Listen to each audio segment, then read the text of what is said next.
प्रशांत जी, क्या आपको लगता है कि सीए के मामले में सरकार चूंकि फंस गई है और वो इस मामले को खुद ही अब शांत कर देना चाहती है, खुद ही इसको आगे नहीं बढ़ाना चाहती है? हम सब जानते हैं, बार बार प्रश्न किए जा रहे हैं कि गृह मंत्रालय ने अभी तक रूल फ्रेम नहीं किए हैं इसको लेकर। ये भी कहा जाता है अक्सर कि केवल बंगाल के चुनाव के लिए ये कानून बनाया गया था और अब उसकी सरकार की भी इसमें कोई दिलचस्पी नहीं है। तो क्या ये मसला है, या ये मसला है कि एक तरह से कहना तो नहीं चाहिए कि सुप्रीम कोर्ट जिस तरह से महत्वपूर्ण मामलों को दबा कर बैठा हुआ है, ठंडे बस्ते में डाल के बैठा हुआ है, इस मसले को भी उसने उसी तरह से ट्रीट कर रहा है। जी, जब नए चीफ जस्टिस आए थे तो हमको लगा था कि बहुत सारे जो ह्यूमन राइट संबंधी केसेस हैं, चाहे वो हैबियस कॉर्पस केसेस हैं कश्मीर के, या तमाम सारे ऐसे मुद्दे जो सुप्रीम कोर्ट में बहुत लंबे समय से पेंडिंग हैं, इनको एक्सपेडाइट किया जाएगा।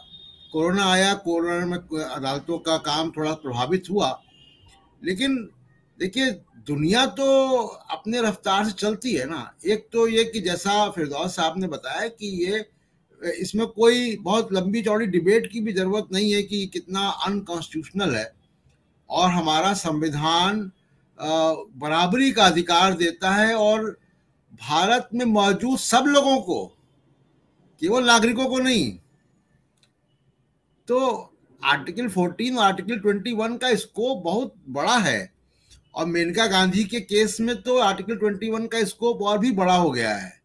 तो उसमें यूनाइटेड नेशंस, भले ही आप रिफ्यूजी कन्वेंशन में आप सिग्नेटरी नहीं है, लेकिन यूएनएचसीआर में हम सिग्नेटरी हैं। हम उसकी एग्जीक्यूटिव कमेटी में भारत बैठता है, तो हमारी जवाबदेही तो है। और कन्वेंशन, रिफ्यूजी कन्वेंशन में आप सिग्नेटरी नहीं, उसका कोई यूएन के मैंडेट में या अंतरराष्ट्रीय एजेंसियों के मैंडेट में कोई फर्क नहीं पड़ता। ये बिल्कुल वैसे ही है कि मैं कोई अपराध कर दूं, मैं कहूं कि मैंने आईपीसी नहीं पढ़ी है, तो ये कोई एक्सक्यूज नहीं होगा। दूसरी चीज है कि चिंता की बात मुकेश जी ये है कि लगातार जैसे भी हिजाब को लेके कंट्रोवर्सी चल रही, चुनाव को लेके पोलराइज करने के लिए, चुनाव जीतने के लिए भारत के फंडामेंटल फैब्रिक को, कॉन्स्टिट्यूशनल फैब्रिक को और सामाजिक फैब्रिक को, दोनों चीज को बिगाड़ा जा रहा है। भारत का संविधान कोई संविधान सभा में नहीं लिख दिया गया। भारत का संविधान पूरे फ्रीडम मूवमेंट का कल्मिनेशन है, उसकी भावना है उसमें। दूसरी बात कि सुप्रीम कोर्ट में जो मामला है, देखिए आर्टिकल 51 का रिस्पेक्ट सुप्रीम कोर्ट ने हमेशा किया है कि अंतरराष्ट्रीय जो कानून है उनकी हम रिस्पेक्ट करेंगे। सीए जो है अमेंडमेंट कितना डिस्क्रिमिनेटरी है वो हम लोग बहुत चर्चा इस पे कर चुके हैं।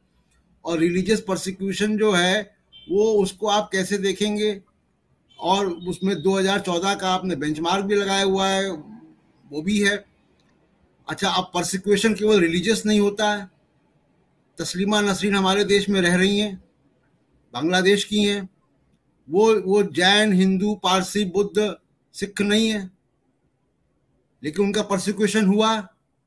हमारी एक लिबरल पॉलिसी रही है भारत की, चाहे वो म्यांमार का हो या कहीं बर्मा के लोग हों, हम सबको एक शरणार्थी हम शरण देते रहे। अफगानिस्तान के तमाम लोग दिल्ली में रहते हैं, देश के दूसरे इलाकों में रहते हैं, और उनको भारत पूरा संरक्षण देता है। तो अब सुप्रीम कोर्ट को ये बात जो है वो तुरंत फौरी इस पे वो काम करना चाहिए, क्योंकि भारत की अंतर्राष्ट्रीय छवि बहुत बिगड़ रही है। आज भी जब हम लोग बात कर रहे, देखिए कि सिंगापुर के प्राइम मिनिस्टर ने क्या कह दिया, जब हमारा विदेश मंत्रालय उनके हाई कमिश्नर को सम्मान कर रहा है, उन्होंने कहा नेहरू के भारत में, भारत की संसद में इतने, हम उनके बात को जो है हम तस्दीक नहीं कर रहे हैं, लेकिन एक अंतर्राष्ट्रीय छवि भारत की खराब हुई है। जब आप बात कर रहे हैं, आप देखिए कि जो डेमोक्रेसी इंडेक्स है यूरोपियन यूनियन का, उसमें हम 53वें स्थान में है, और 2014 में हम 27वें स्थान पे थे। आप देखिए ना कहां से कहां हम पहुंच रहे हैं, क्या हमारी छवि बन रही है भारत की। बिल्कुल बिल्कुल। शिवकांत जी, ये अंतरराष्ट्रीय स्तर पर हम देख रहे हैं कि लगातार बहुत सारे संगठन, अमेरिका के अपने जो एडमिनिस्ट्रेशन है